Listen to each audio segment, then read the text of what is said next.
Hello બાળમિત્રો, મારું નામ છે ક્રિશા. આજે આપણે ધોરણ 8માં સેમ 2ના અભ્યાસક્રમની શરૂઆત કરીએ. અને મારી ચેનલને વધારેમાં વધારે લાઈક, શેર અને સબસ્ક્રાઈબ કરવાનું ના ભૂલશો અને બીજા મિત્રોને શેર કરજો, જેથી તે પણ અલંકાર સ્વાધ્યાય પોથીનો વિડીયો જોઈ શકે.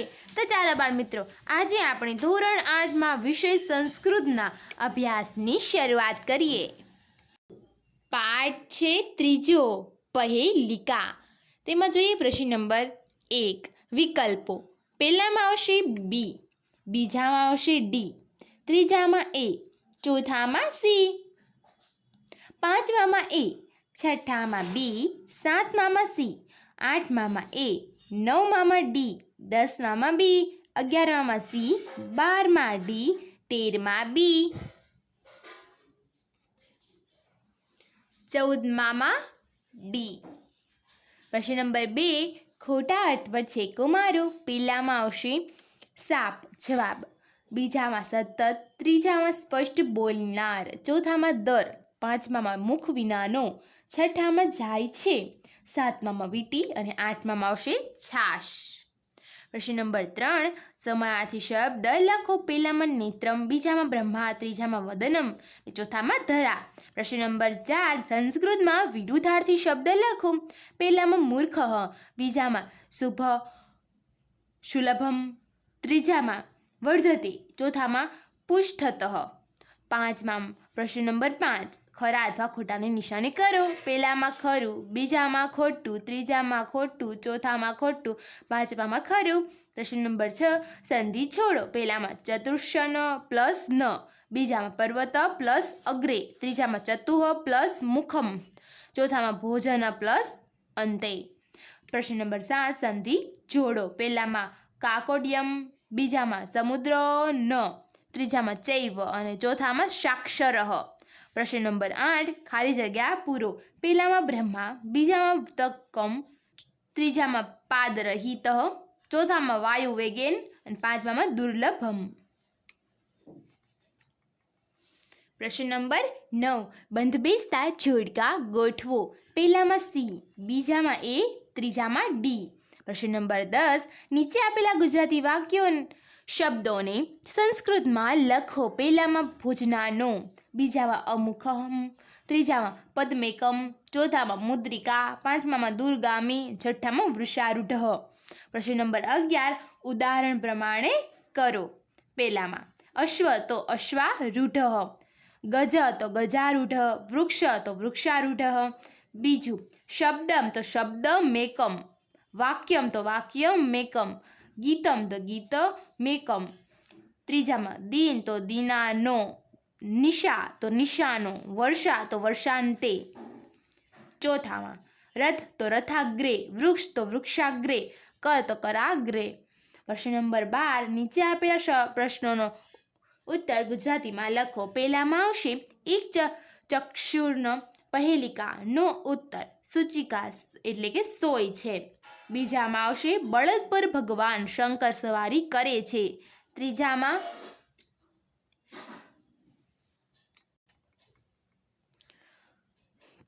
આવશે પગ વગરનો હોવા છતાં જે દૂર સુધી જાય છે, જે પોતે સાક્ષર છે છતાં પંડિત નથી, મુખ ન હોવા છતાં સ્પષ્ટ બોલે છે, આને જે જાણે છે તે પંડિત કહેવાશે. ચોથામાં આવશે જે વાયુ વેગે ચાલે છે છતાં એક ડગલું આગળ જતું નથી, તે કુંભારનો ચાકડો છે. પાંચમામાં આવશે આ એકમમાં પાંચમી પહેલિકામાં સુવર્ણસ્ય શબ્દ 4 વાર પ્રયોજાયો છે. છઠ્ઠામાં આવશે ભોજનના અંતે છાશ પીવી જોઈએ. પ્રશ્ન નંબર 13, નીચેના પ્રશ્નના ઉત્તર સંસ્કૃતમાં લખો. પહેલામાં આવશે એક ચક્ષુઃ કાકઃ અસ્તિ, બીજામાં આવશે હલમ થાન્ય ભક્ષણમ કરોતિ, ત્રીજામાં સારથિઃ ભૂમો તિષ્ઠતિ, ચોથામાં આવશે રથઃ પર્વતાગ્રે યાતિ, પાંચમામાં આવશે રામેણ સુવર્ણસ્ય મુદ્રિકા પ્રેષિત્યા, છઠ્ઠામાં આવશે જયંત શુક્રસ્ય પુત્ર. પ્રશ્ન નંબર 14, નીચે આપેલા શ્લોકોનો ગુજરાતી અનુવાદ કરો.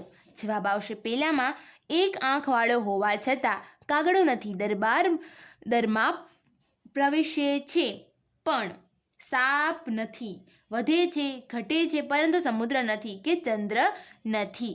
બીજામાં આવશે 4 મુખવાળો હોવા છતાં બ્રહ્મા નથી, બળદ પર બેસે છે પરંતુ ભગવાન શંકર નથી, નિર્જીવ અને નિરાહારી છે છતાં પણ હંમેશા ધાન્યનું ભક્ષણ કરે છે.